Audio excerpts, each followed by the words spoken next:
নমস্কার বন্ধুরা, ফিরে আসলাম রাধুনির রান্নাঘরে আরও একটি নতুন পর্বে।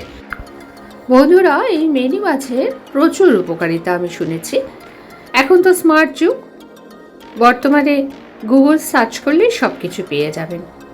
বন্ধুরা, এই মেনি মাছ কীভাবে রান্না করছি সেটা আপনাদের সঙ্গে আমি শেয়ার করলাম। চলুন দেখে নিই।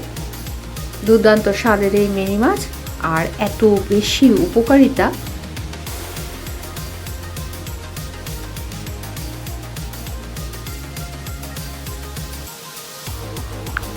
এখানে মাছগুলো মেনি মাছ, এগুলোকে ভালো করে কেটে ধুয়ে পরিষ্কার করে নিয়েছি আর সম পরিমাণে নুন হলুদ মাখিয়ে নিতে হবে। প্রত্যেকটা মাছে সুন্দর করে নুন হলুদ মাখিয়ে নিচ্ছি। একটা পাত্রের মধ্যে গরম হয়ে গেছে তেলটা যখন গরম হয়ে গেছে মাছগুলো দিয়ে ভেজে তুলে নেবো মাছগুলো। আর এই মাছগুলো যখন ভাজা হয়ে গেছে, সব মাছ ভেজে নিয়েছি, এরপরে এই ভাজা তেলের মধ্যে দিয়ে দেবো কালো জিরে আর কাঁচা লঙ্কা। কালো জিরে কাঁচা লঙ্কাটা দিয়ে একদম হালকা পাতলা একটা রেসিপি, দুর্দান্ত স্বাদের রেসিপি। এর মধ্যে দিয়ে দিচ্ছি আলু, একটা মিডিয়াম সাইজের দুটো আলু দিয়েছি এখানে। এই আলুটা একটু প্রথমে ভেজে নিতে হবে নাড়াচাড়া করে। তার মধ্যে দিয়ে দিচ্ছি পেঁয়াজ, একটা বড় সাইজের পেঁয়াজ দিয়েছি। আর এই পেঁয়াজটা যখন ভাজা হচ্ছে সেই সময় একটা মিডিয়াম সাইজের টমেটো, তারও অর্ধেক থেকে 2 চামচ দিয়ে দিলাম। টমেটোটা গাছ পাকা আর ভীষণই টক, মাপটা পরিমাণে দেখে বুঝেই দিতে হবে।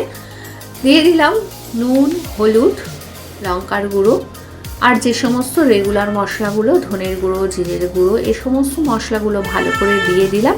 দিয়ে এবার এখানে হালকা অল্প করে জল দিয়ে মশলাটা কষাতে হবে, কারণ মশলাটা যাতে, শুকনো মশলাগুলো যাতে পুড়ে না যায়।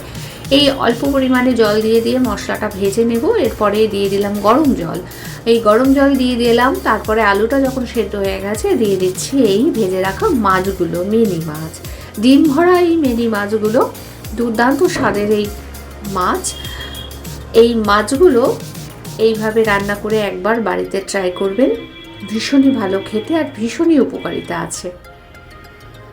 যাই হোক বন্ধুরা, আমার রেসিপিটা দেখে যদি আপনাদের একটু ভালো লাগে তাহলে প্রচুর শেয়ার করুন, লাইক করুন।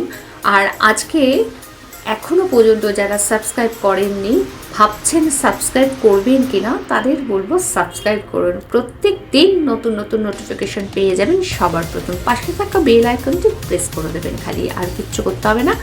প্রত্যেক দিন নতুন নোটিফিকেশন পৌঁছে যাবে সবার প্রথম আপনার কাছে।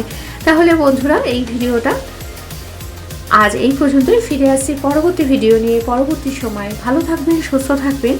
নতুন বন্ধু ও পুরনো বন্ধু আমার সঙ্গে থাকার জন্য প্রত্যেককেই আমার ভিডিওটা দেখার জন্য অসংখ্য ধন্যবাদ।